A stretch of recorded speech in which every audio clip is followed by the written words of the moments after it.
అందరు కొద్దిసేపు జాగ్రత్తగా సాధ్యమైతే వీడియోలు ఆన్ చేసుకొని వాక్యం వస్తుంది మనం చేస్తున్నాం. ఎలాంటి డిస్టర్బెన్స్ లేకుండా చూసుకోండి, మంచిది. ఈరోజు ఉదయం నుండి మన దేశం అంతా, దేశ ప్రజలందరూ కూడా సంతోషంగా ఆనందంగా ర్యాలీలు చేస్తూ జెండాలు ఎగిరివేస్తూ, తర్వాత వాట్సాప్లో ఫేస్బుక్లో స్వతంత్ర దినోత్సవాన్ని శుభాకాంక్షలు తెలుపుతూ వస్తున్నారు. అట్లయితే కొన్ని మాటలు మన దేశాన్ని గురించి చెప్పాలని ఆశపడుతున్నాను. ఇప్పటికీ మన దేశానికి స్వాతంత్రం వచ్చి 77 సంవత్సరాలు. వాళ్ళు చెప్పమంటారు, బ్రిటిష్ వారి పరిపాలన నుంచి, బానిస సంఖ్యల నుంచి భారతదేశానికి వచ్చినటువంటి స్వాతంత్రం ఎన్ని సంవత్సరాలు అంటే 77 సంవత్సరాలైంది. ఈ 77 సంవత్సరాలకి కిందట బ్రిటిష్ వారు మన దేశాన్ని పరిపాలించారు. వారి కింద మన దేశము బానిసలుగా, దాసులుగా ఉండే. అయితే ఎంతోమంది, వేల మంది పోరాటాలు చేశారు, వందలాది మంది ప్రాణత్యాగం చేశారు, వేలాది మంది గాయపరచబడ్డారు, జైల్లో వేయబడ్డారు. ఇలా అనేకుల పోరాటాల, ప్రాణదానాల, రక్తపాతాల ఫలితమే స్వాతంత్రం. ఈ స్వాతంత్రం వచ్చి నిన్నటికి 77 సంవత్సరాలు. ఈరోజు స్వాతంత్రానికి 78 సంవత్సరాల వయస్సు. రైట్. అయితే నిజంగా బ్రిటిష్ వారి నుంచి స్వాతంత్రం వచ్చింది అని సంబరం చేసుకున్నప్పటికీ, నిజంగా మన దేశాన్ని కానీ, దేశంలో 28 రాష్ట్రాలను కానీ మనం పరీక్షిస్తే స్వాతంత్రం వచ్చినట్లుగా మాత్రం కనబడతలేదు. మొన్నటికి మొన్న మణిపూర్, మొన్న యూపీ, ఇట్లా ఎక్కడ చూసినా ఆడపిల్లలకు కొంత కూడా అది భద్రత అనేది లేదు. ఆడపిల్లలకి, మగపిల్లలకేమి, చిన్న బిడ్డలకేమి భద్రత లేదు. ఇంకనూ దేశము పెద్ద కులాల యొక్క, రాజకీయ నాయకుల యొక్క, మతోన్మాదుల యొక్క దాసత్వంలోనే ఉంది అని చెప్పుటకు, అంటే 77 సంవత్సరాల కంటే ముందేమో తెల్లవారుని పరిపాలించారు, ఇప్పుడు నల్లవారు పరిపాలిస్తున్నాడు. అప్పుడు బానిసే, ఇప్పుడు బానిసే. కాకపోతే స్వతంత్రం ఎందుకు అనుకుంటున్నామంటే ఏమంటారు, బయటి వారి నుంచి విడుదల వచ్చింది. కానీ ఇప్పుడు జరుగుతున్న విషయం ఏంటంటే, ఈ దేశ ప్రజలు ఏం చేస్తున్నారు, అణిచివేస్తున్నారు, దాసులుగా, బానిసలుగా చూస్తున్నారు. ఇక్కడ చాలా మందికి ఆ బానిసత్వం ఇష్టమేమో. హల్లెలూయా, దేవునికి స్తోత్రములు. అయితే ఈరోజు వరకు చాలా మంది, అంటే మారుమనసు పొంది, బాప్టిజం పొంది క్రైస్తవులు అయినప్పటికీ కూడా మేము చిన్న క్యాస్ట్ వాళ్ళము అన్న ఆలోచించి వాళ్ళు బయటికి రాలేకపోతున్నారు. సో కాబట్టి ఈ ప్రకారంగా అనేక వర్గాలు, అనేక నాయకులు చాలా మంది మన దేశ ప్రజల్ని అణిచివేస్తున్నారు. ఇంకా చెప్పాలంటే స్వతంత్రం వచ్చింది వాస్తవమే, కానీ మతోన్మాదుల చేతిలో రాష్ట్రాలు తగడబడిపోతున్నాయి. వందల మంది చచ్చిపోతున్నారు. ఇవన్నీ చూస్తే నాకు అనిపించింది ఏంటంటే, 77 సంవత్సరాలకి ముందు బ్రిటిష్ వారు పరిపాలిస్తే, తెల్లవారు పరిపాలిస్తే, ఇప్పుడు నల్లవారి పరిపాలిస్తున్నాడు, బానిస చూస్తుంది. అక్కడ ఒరిగింది ఏం లేదు. దానికి ఇష్టం. ఓకే, ఇప్పుడు ఈ సంగతి అంతా మీకు ఎందుకు చెప్పానంటే, ఈరోజు కేవలం 15 ఆగస్టును మాత్రం కాదు, కొన్ని విషయాలు, కొన్ని సందర్భాలు చెప్తేనే మీకు అర్థమవుతుంది. ఉదాహరణకు, మనకు తెలియని ఒక విషయం అర్థం కావాలంటే ముందు దానికి సంబంధించినటువంటి అర్థమయ్యే విషయాన్ని చెప్తే అప్పుడు వెంటనే మనం అర్థం చేసుకోవడానికి అవకాశం ఉంటుంది. అందుకే మాట చెప్తున్నాను. అట్లయితే ఇప్పుడు ప్రపంచవ్యాప్తంగా America, Australia, Japan, Pakistan, Kyrgyzstan ఇట్లా అనేక దేశాలలో అనేక రాష్ట్రాలలో క్రైస్తవ్యం ఉన్నది. ఈ క్రైస్తవులు అందరినీ కలిసి ఏమంటారంటే ఒక పేరు పెడతారు. ఎదురు మీకు ఎవరికైనా సార్వత్రిక సంఘము ఏమంటారు? సార్వత్రిక సంఘము అంటారు. ఈ సార్వత్రిక సంఘము, ఈ సంఘము అనగా విశ్వాసులు ఉంటారు, సంఘ పెద్దలు ఉంటారు, పాస్టర్స్ ఉంటారు, అందరు కలిస్తేనే సంఘము. సంఘము అనగానే కేవలం విశ్వాసులు మాత్రం కాదు. ఓకే, అంటే ప్రభు అయిన యేసుక్రీస్తును నమ్ము విశ్వసించి ప్రతి ఒక్కరూ ఆ జాబితాలోనికి, ఆ గుంపులోకి వచ్చేస్తారు.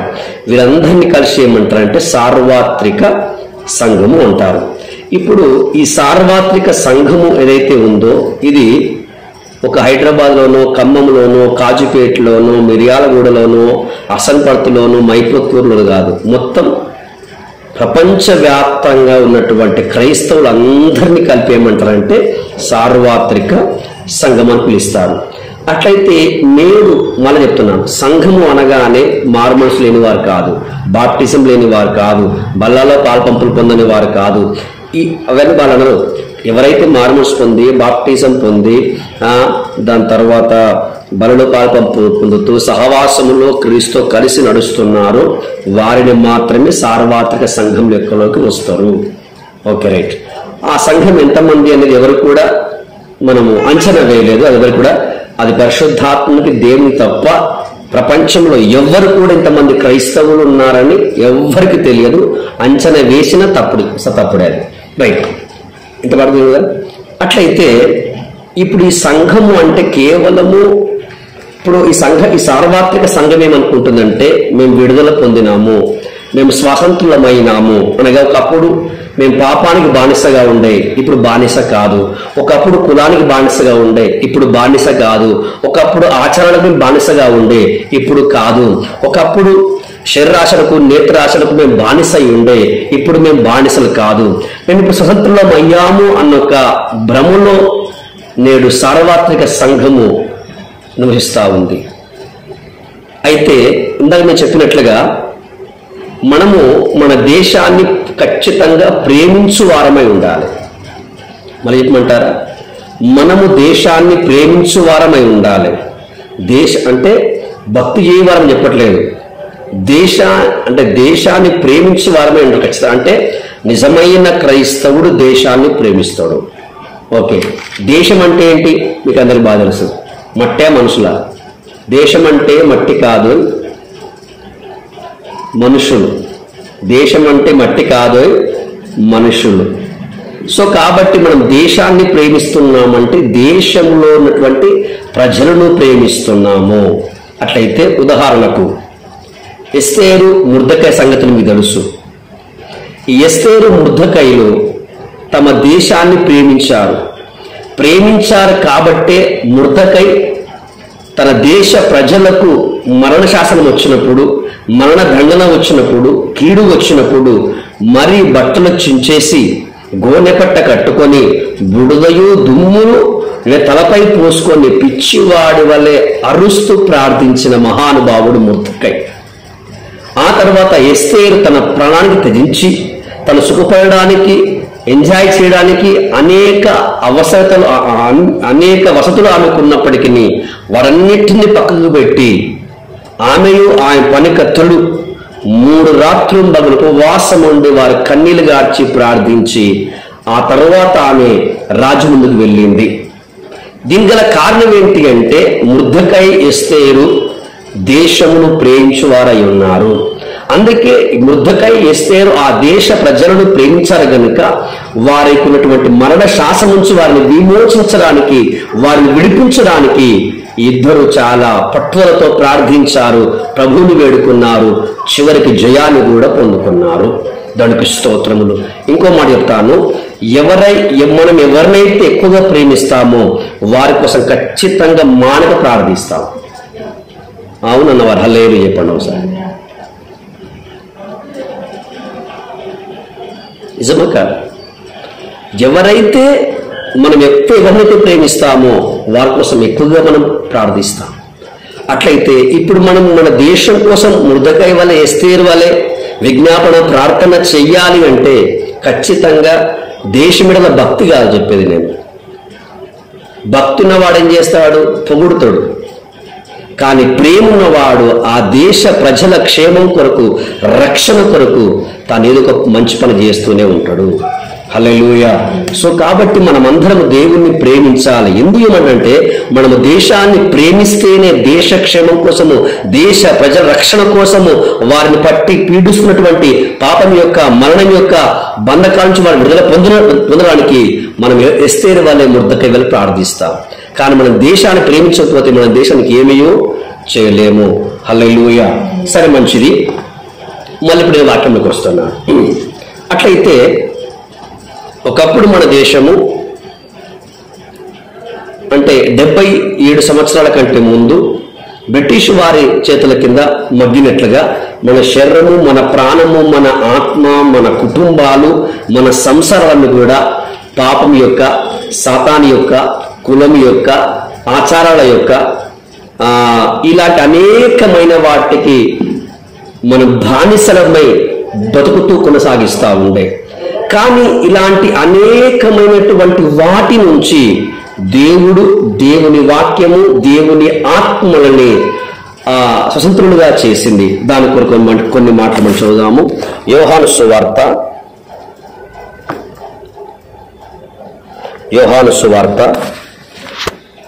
8వ అధ్యాయము 32 నుంచి చదివేసి. అప్పుడు సత్యము మిమ్మల్ని స్వతంత్రులుగా చేయని చెప్పగా వారు, మేము అబ్రహాము సంతానము, మేము ఎన్నడూ ఎవరికి దాసనమై ఉండలేదే, మీరు స్వతంత్రులుగా చేయకూడదని ఎలా చెప్పుచున్నావని ఆయనతో అనేది. అందుకు యేసు, పాపము చేయు ప్రతి వాడును పాపమునకు దాసుడని మీతో నిశ్చయముగా చెప్పుచున్నాను. చాలు. అదే యోహాను సువార్త 17వ అధ్యాయం 17వ వచనం. అది యోహాను సువార్త 17వ అధ్యాయం 17వ వచనం. సత్యమందు వారిని ప్రతిష్ఠ చేయుము, సత్యమందు వారిని ప్రతిష్ఠ చేయుము, నీ వాక్యమే సత్యము, నీ వాక్యమే సత్యము. కొంచెం మంచిదండి. ఒక వ్యక్తికి స్వాతంత్రం వచ్చింది అంటే వారి జీవితంలో సత్యవాక్యం పనిచేసింది. ఎవరిలోనైతే సత్యవాక్యం పనిచేస్తుందో, ఎవరైతే సత్యమును ప్రతిష్ఠించబడ్డారో, లేకపోతే సత్యమును తమ జీవితంలో ప్రతిష్ఠించుకున్నారో అట్టి వారు ఖచ్చితంగా స్వతంత్రులవుతారు, స్వాతంత్రం పొందుతారు. ఇంకా మనం గల్తీపత్ర చదువుకుంటాము. స్వతంత్రులుగా ఉండుటకే మీరు పిలువబడితిరి కనుక మరలా మీరు దాసమని కాడి కిందకి వెళ్ళిపోవద్దు అని దేవుడు తన ఆత్మచ సంఘానికి హెచ్చరిక చేస్తున్నాడు. అది కులం కావచ్చు, మతం కావచ్చు, ఏమి కావచ్చు, అనగా మనం దేనికి కూడా బానిస కావద్దు. అంత మాత్రాన్ని స్వతంత్రులు ఉన్నాయంటే అది కూడా కాదు. అయితే వాక్యం సెలవిస్తాడు రోమపత్రికలో, మీ అవయవములను నీతికి దాసులుగా అప్పగించుకొనుడే. హల్లెలూయా. అనగా మొత్తం ఒకప్పుడేమో మనము పాపానికి ఇంకా అనేకమైన వాటికి మనం బానిసగా ఉండే, దాసులుగా ఉండే. ఎప్పుడైతే సత్యవాక్యము చేత, నిజమైన ఆత్మ చేత మనము స్వతంత్రమయ్యామో అప్పుడు ఏంటంటే మన శరీరము, మన ప్రాణమును, మన ఆత్మను దేవుని యొక్క నీతి మనం పరిపాలన చేయాలి. దేవుని యొక్క నాయకత్వం కింద, దేవుని యొక్క ఏలుబడిలో మనం అందరం ఉండాలి. 2 కొరింథీ పత్రిక 3వ అధ్యాయము 17వ వచనం. 2 కొరింథీ పత్రిక 3వ అధ్యాయము 17వ వచనం. ప్రభువే ఆత్మ, ప్రభు యొక్క ఆత్మ ఎక్కడ ఉండునో అక్కడ స్వాతంత్రం ఉండును. దానికి స్తోత్రం. ఒక వ్యక్తి పాటలు పాడడానికైనా, ఆరాధన చేయడానికైనా, సువార్త ప్రకటించడానికి భయం ఏం లేకుండా ఒక వ్యక్తి ముందుకు సాగుతుండంటే ఆ వ్యక్తిలో ఏముంది? ఆత్మ ఉంది. ఆత్మ ఏం చేసిన అతనికి స్వాతంత్రం ఉంది. కొంతమంది అంటారు, మాకు ప్రార్థన చేయాలని ఉంది, మాకు వాక్యం చదవాలని ఉంది, మాకు పత్రికలు పంచాలని, మాకు ఇది చేయాలని ఉంది, మాకు అది చేయాలని ఉంది, కానీ మా వల్ల అయితే లేదు. కారణం ఏంటంటే నీవు ఇంకా స్వాతంత్రుడవు కాదు. ఇంకా విమోచన, సంపూర్ణ విడుదల ఇంకా నీకు దొరకలేదు. హల్లెలూయా. అయితే వాక్యం ఉంటుంది, ప్రభు ఆత్మ ఎక్కడ ఉంటే అక్కడ ఏముంటది? స్వతంత్రం ఉంటది. దానికి స్తోత్రం. సో కాబట్టి నిజమైనటువంటి స్వాతంత్రము ఇద్దరు మనకి ఇస్తారు. ఒకటి దేవుని యొక్క సత్యవాక్యము, రెండవది నిజమైనటువంటి దేవుని ఆత్మ. ఇవి రెండు మనకేమిస్తాయంటే స్వాతంత్రమునిస్తవి, అంటే విడుదలనిస్తవి. దానికి స్తోత్రములు. అట్లయితే ఇప్పుడు సార్వత్రిక సంఘం పాపం నుంచి, కులం నుంచి, ఆభరణాల నుంచి, పండగల నుంచి, వీటి నుంచి విడుదల పొందినంత మాత్రాన మాకు పరలోకం ఉంది అనుకుంటున్న చూసినావా, వారు భ్రమలోనే ఉన్నారు. హల్లెలూయా. నువ్వు పాపం నుంచి, కులం నుంచి, మతం నుంచి, శరీరాశల నుంచి, మనజాశల నుంచి, దాని తర్వాత నీ దేని నుంచి విడుదల పొంది స్వతంత్రులు అయినప్పటికీ నువ్వు బానిసవే. నీకు సంపూర్ణ స్వతంత్రం లేదు. చివరికి నీ లోపల దేవుని ఆత్మే ఉన్న, సత్యవాక్యమే ఉన్న, నీకు సంపూర్ణ స్వాతంత్రం లేదు అని ఫస్ట్ నువ్వు తెలుసుకోవాలి. ఎందుకు ఈ మాట చెప్తున్నా అంటే మీకు కొంచెం మీరు అర్థం చేసుకోవాలి దయచేసి. రోమపత్రిక 8వ అధ్యాయము, రోమపత్రిక 8వ అధ్యాయం 23వ వచనం. అంతేకాదు, రోమపత్రిక 8వ అధ్యాయము 23 నుంచి. అంతేకాదు ఆత్మ యొక్క ప్రథమ ఫలము పొందిన మనము కూడా దత్తపుత్రత్వము కొరకు అనగా మన దేహము యొక్క విమోచన కోసము కనిపెట్టుచు మనలో మనము మూలుగుచున్నాము. దేవునికి స్తోత్రం. గట్టి చిత్రపతి. హల్లెలూయా, హల్లెలూయా. ఎవరైతే సత్యవాక్యము ద్వారా, సత్య ఆత్మ ద్వారా స్వతంత్రులుగా చేయబడ్డారో వారు వారిలోనే మూలుగాలి. ఈ మూలుగు లేకపోతే నీ నిజమైన క్రైస్తవుడు కాదు. హల్లెలూయా. ఎందుకు మూలుగాలి? వెండి కోసమా, బంగారం కోసమా, లేకపోతే ఆత్మల కోసమా, సంఘం యొక్క విస్తరణ కోసమా, నశించిపోతున్న ఆత్మ కోసమా అంటే కాదు. అక్కడ దేనికోసమంట? దేహము యొక్క విమోచన కోసం. అనగా మనం ప్రస్తుతానికి ఏ దేహాన్ని కలిగి ఉన్నామో ఆ దేహము నుంచి కూడా అంట విడుదల పొందాలి. ఎప్పుడైతే మనం కలిగినటువంటి దేహము నుంచి మనము విడుదలయు పొందుతామో అప్పుడే సంపూర్ణ స్వాతంత్రము మనకు అనుగ్రహించబడినట్లు. హల్లెలూయా. అనగా అప్పటి మట్టుకు మనం బానిసత్వంలోనే ఉన్నామని గుర్తు చేసుకోవాలి. నేను మళ్ళీ చెప్తాను. నేను భారతదేశం నేను బాగా చేశాను. ఒకటేమో బ్రిటిష్ వారి పరిపాలన బానిసత్వం, రెండవది నల్లవాళ్ళైనటువంటి మనవారి యొక్క బానిసత్వం. అవును కదా? అదే ప్రకారంగా ఒకప్పుడు మన జీవితం, మన బతుకు ఎట్లుంటుందంటే కులము, మతము, జాతి, భాష, ఆభరణాలు, అలంకరణ, అన్ని జనుల ఆచర్య అన్నిటి వాటికి బానిసగా ఉండే. వీటి నుంచి సువార్త, సత్యవాక్యము, దేవుని ఆత్మని సిద్ధంగా చేసింది. మన ప్రథమ ఫలముగా మార్చబడ్డాము. అయినప్పటికీ మనలో మనము ప్రతిరోజు, ప్రతి క్షణము మనం పావురం వలె ములుగవలను. ఎందుకు మూలుగాలని మానమనసు ఉంది, బాప్టిజం ఉంది, నేను బలలో పాల్పొందుతున్నాను, అన్వేషణ నమ్మకంగా ఉన్నాను, రక్షణ పొందుకున్నాను, అభిషేకం పొందుకున్నాను, అయినది నేను మూలుగాలంటే నువ్వు ములుగుతావు. హల్లెలూయా. ఎందుకు మునుగుతావు అంటే ఈ దేహాన్ని కాపాడుకోవడం కాదు, ఈ దేహాన్ని బలంగా చేసుకోవడం కాదు, ఇది చేసుకోవడానికి కాదు, కానీ ఈ దేహం నుంచే విడుదల పొందాలని నువ్వు మునుగుతావు. అలా మునుగు వారు నిజమైనటువంటి ఆత్మీయులు. అర్థమైతే హల్లెలూయా చెప్పండి. ఈరోజు ఈ మూలుగు మీలో ఉందా? ఈ మూలుగు మీలో ఉందా? మీ దేహం యొక్క విమోచన కోసం ఎంతమంది మునుగుతున్నారు? ఇంక కింద చదవండి. మనము నిరీక్షణ కలిగిన వారమై రక్షించబడుతుంది. నిరీక్షింపబడినది కనబడినప్పుడు నిరీక్షణతో పని ఉండదు. తాను చూచున్న దాని కొరకు ఎవరు నిరీక్షించును? మనము చూడని దాని కొరకు నిరీక్షించిన ఓపికతో. ఆమేన్. హల్లెలూయా. ఇంకా కింద అటువలే ఆత్మయు మన బలహీనతలను చూచి సహాయము చేయుచున్నాడు. ఎలాగనగా మనము యుక్తముగా ఎలాగూ ప్రార్థన చేయవలనో మనకు తెలియదు గాని ఉచ్చరింప శక్యము కాని మూలుగులతో ఆత్మ తానే మన పక్షమున విజ్ఞాపనము చేయుచున్నాడు. హల్లెలూయా, హల్లెలూయా.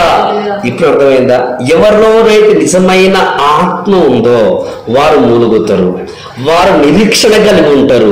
ఎందుకంటే చూసిన వాటి కోసం కాదంట, చూడని దానికోసం సంఘానికి ఏముందంట? నిరీక్షణ ఉన్నది అనిపిస్తుంది. హల్లెలూయా. మరి ఏంటి అంటే, మరి దేహాన్ని విడిచిపెట్టి దేనికోసం నిరీక్షణ అంటే, ఒకటి మనకు పరలోక రాజ్యము, నిత్య జీవ రక్షణ. ఆ నిత్య జీవాన్ని మనం పొందాలి అంటే ఈ రక్త మాంసంలో దేవుని రాజ్యాన్ని పొందడం కనుక నేను దేవుని రాజ్యంలో దేవునితో కూడా ఆ మహిమ ప్రపంచంలో ఉండాలంటే ఈ దేహం నుంచి నాకేం కావాలి? విమోచన కావాలి, విడుదల కావాలి, స్వాతంత్ర్యం కావాలి. ఎప్పటికీ దేహం నుంచి నేను విడుదల పొందుకుంటానో అప్పుడు నేను మహిమ దేహాన్ని దాచుకొని మహిమగా దేవుణ్ణి నేను హత్తుకుంటాను, ఆయన రొమ్ములోకి వెళ్తాను. హల్లెలూయా, హల్లెలూయా. సో కాబట్టి ఇప్పుడు మారుమనసు పొందిన వారులారా, బాప్టిజం పొందిన వారులారా, అభిషేకం పొందిన వారులారా, మీకు నిరీక్షణ ఉందా? మీరు ఆత్మలో మునుగుతున్నారా?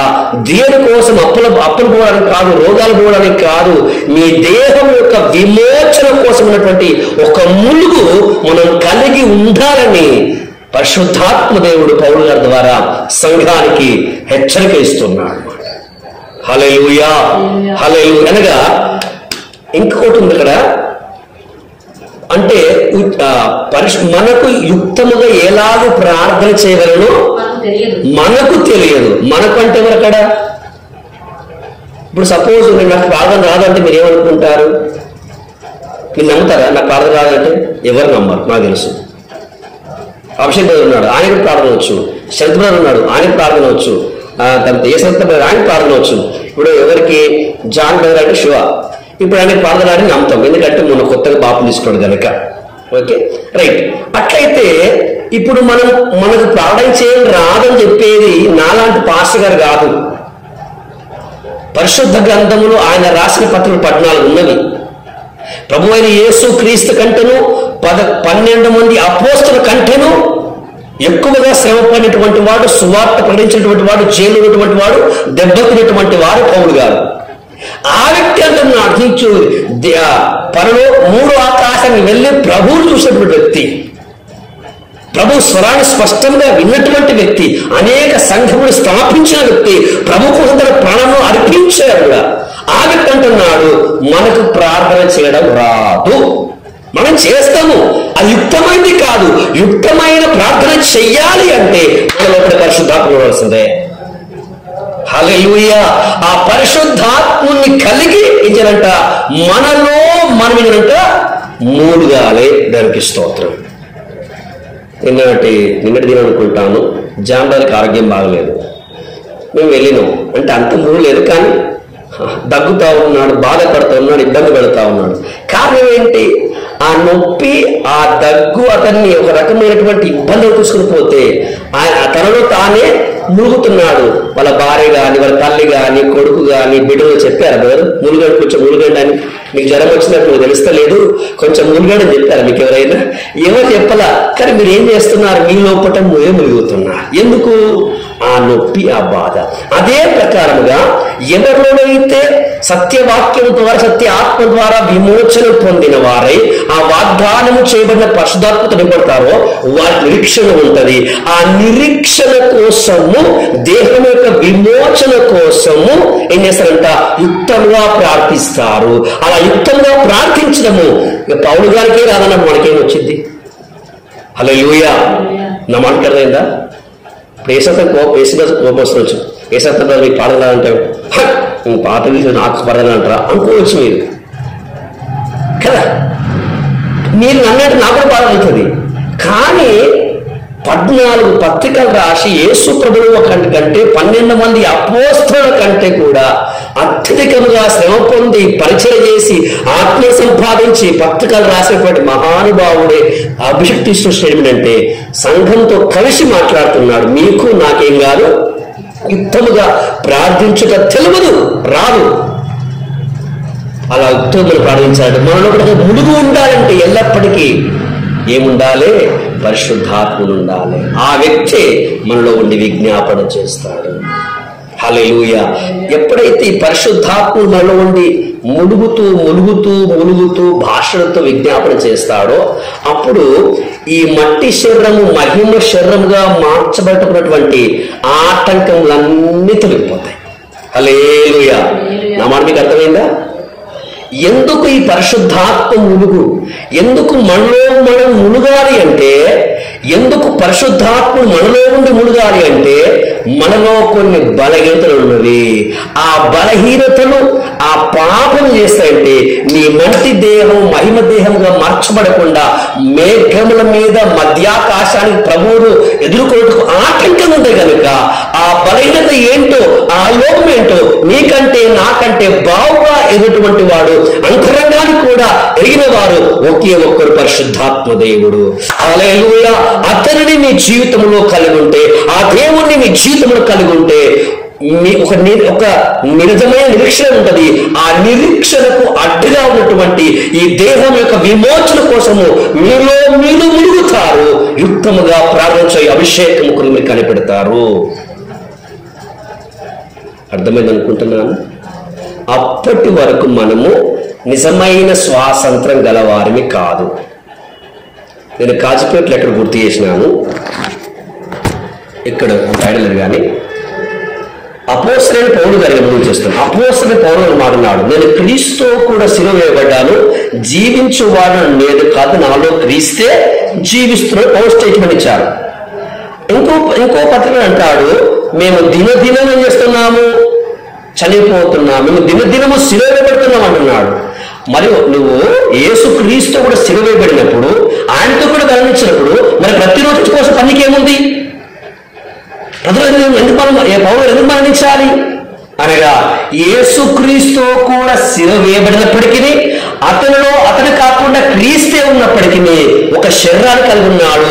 ఆ శరీరము పాప శరీరమైన కనుక ఈ పాప శరీరములో మొక్కలు వచ్చేస్తుంటాయి అన్నమాట. కలుపు మొక్కలు వస్తూనే ఉంటవి. ఆలోచనలు, తలంపులు, ఉద్దేశాలు, పాప స్వభావాలు, పాప నియమాలు ఈ దేహంలో ఉంటవి. అంత మాత్రం కాకుండా అపవాది కూడా ఈ శరీరమును ఆస్వాదం చేసుకొని ఆధారం చేసుకొని అనేక కోరికలను అనేక ఆశలు వాడు ఉద్భవం చేస్తుంటాడు. అందుకే ఆయన ప్రతిరోజు తనను తాను సిలువ వేసుకొచ్చున్నాడు. ఇది ప్రతి క్రైస్తవుని యొక్క అనుభవమై ఉండాలి. అప్పుడే వారు నిజమైనటువంటి నిరీక్షణ ఉన్నటువంటి ఫలమును వారు పొందుతారు. హల్లెలూయా. అర్థమైంది ఎవరికైనా? ఇప్పుడు సంపూర్ణ స్వాతంత్రం మనకుందా లేదా? ఉన్నదా లేదా? లేదు. ఎప్పుడు సంపూర్ణ స్వాతంత్రం అంటే ఈ మంటి దేహం తొలగిపోయి మహిమ దేహాన్ని దాల్చుకున్న తరువాత మనకి ఇంకేమున్నట్టే సంపూర్ణ స్వాతంత్రం. అప్పటి వరకు నువ్వు గుర్తు చేసుకోవాలి, నీవు కలిగి ఉన్న నీ శరీరమే నిన్ను బానిసగా చేయడానికి నీపై దాడి చేస్తుంటది, నిన్ను లొంగ తీసుకుంటది. అందుకే ప్రభువు అంటాడు, కడిపే వారికి ఎవరంట తెలుసా? వారి కడిపే వారికి దేవుడు. ఇంకొకటి తెలుసా? ఆడపిల్లలైనా మగపిల్లలు ఎవరైనా సరే, చిన్నపిల్లలైనా సరే స్నానం చేసినప్పుడు సబ్బు రాసుకుంటాం కదా. ఫస్ట్ ఎక్కడ రాసా తెలుసా మీకు ఎవరికైనా? ఫస్ట్ సబ్బు పట్టుకుంటాం కదా, ఎక్కడ రాస్తారు సబ్బు? బాడీలో లేదు, పొట్టగే రాస్తారు. మీరు కాదు అర్థం చేసుకోండి. సబ్బు పట్టుకోగానే కడుపుకి వెళ్ళిపోతుంది అది ముఖంకి. ఎందుకంటే ముఖంకి రాసుకుంటే కన్నం అంటాయి కాబట్టి ముఖంకి రాయం. మీరు అర్థం చేస్తూ ఉండండి. సబ్బు రాసిన ప్రతి ఒక్కరు ఫస్ట్ పొట్ట మీద రాసిన తర్వాతనే బాడంతా రాస్తారు. ఏమో అట్లా అయిపోతుంది అంతే జీవితం. హల్లెలూయా. సో కాబట్టి ఈ కడుపు కోసమైనా, బట్టల కోసమైనా, వస్తువుల కోసమైనటువంటి చింత అనే శాతాన్ని పుట్టిస్తాడు. అందుకే అపోస్తలుడైన పౌలు గారు ప్రతిరోజు తనను తాను మరణానికి సిలువకు అప్పగించుకున్నాడు. కారణం ఏంటంటే శరీరం. హల్లెలూయా. సో కాబట్టి దేశానికి ఏ ప్రకారంగా సంపూర్ణ స్వాతంత్రం లేదో సార్వత్రిక సంఘమైన మనకు కూడా సంపూర్ణ స్వాతంత్రం లేదు. ఇంత నీచమైనటువంటి రాజకీయాలు, అధికారములు, ఈ పోలీసు ఎన్నెన్నో ఉన్నవి. ఎన్ని ఉన్నప్పటికీ చూడలేని చెప్పలేని వర్ణింపశక్తి కలుగుతున్న విధ్వంసము రాష్ట్రాల్లో జరుగుతూ ఉంది. హల్లెలూయా. అయినా మళ్ళీ గుర్తు చేస్తాను, ప్రభు శిక్షణ చెప్పాడు మత్తయి సువార్తలోను లూకా సువార్తలోను, యుద్ధంలో కూర్చేనను యుద్ధ సమాచారం కూర్చేనను మీరే విన్నప్పుడు ఏం లేదు, భయపడకూడదు.